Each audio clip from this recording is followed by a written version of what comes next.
In order to find the antiderivative of this function, we need to think a little about where the function comes from. In order to get a derivative to look like this inside part must have been part of our original function. So that must have been in the antiderivative with an exponent. In this case, the exponent had to be 1 bigger than this, so 4 over 3. Now thinking about our derivative, we would bring down 4 over 3 in front, subtract 1, that gives us this part, but with an extra constant up front. But then we have to remember the chain rule.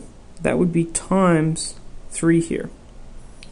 So, just in a different color, let me show you what I mean. When we're taking the derivative here, we would get 4 over 3 down. This part stays the same, plus 1. This becomes 1 over 3. And you would have to multiply by the derivative of the inside, which would be 3. Now, the 3 and the 3 here cancel. But we have this 4 left over, which is not part of the function we're trying to find the antiderivative of. So we need to eliminate this 4. So in order to do that, we need to multiply our antiderivative by 1 over 4. So let's erase the yellow since it's not part of our solution. And we see that the antiderivative is 1 over 4 times 3x plus 1 to the power of 4 over 3. Since it is an easy process to check, it never hurts to do it. The derivative, we bring down the 4 over 3, so we get 1 over 4 multiplied by 4 over 3 times the part in the bracket stays. Exponent subtracted by 1 is 1 over 3, multiplied by the derivative of 3x plus 1, which is 3.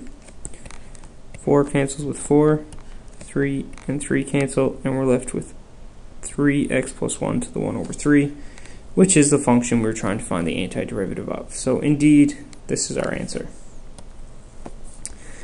In this example, we can think the same way.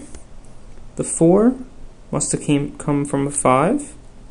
The 5 would have come down front, but it was cancelled. So for the antiderivative,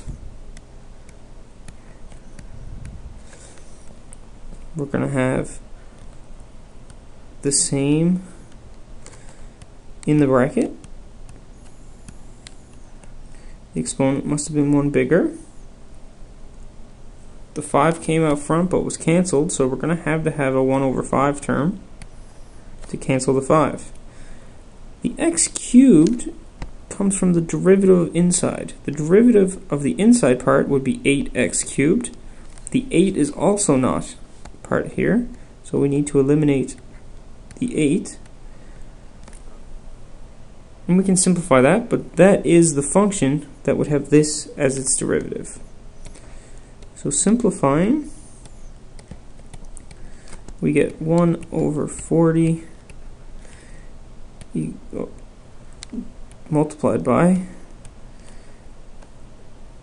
let's erase that negative,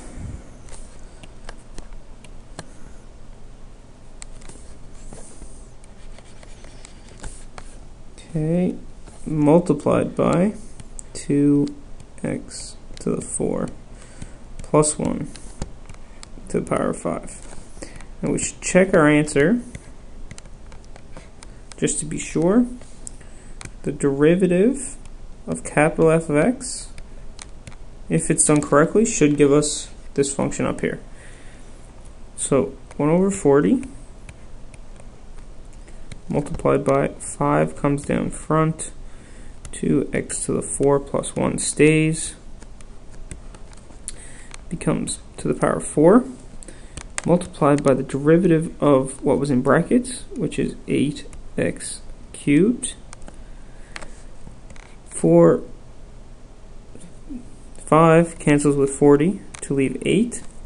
8 cancels with 8, and all that's left in front is x cubed, bracket to the power 4. So our answer is correct.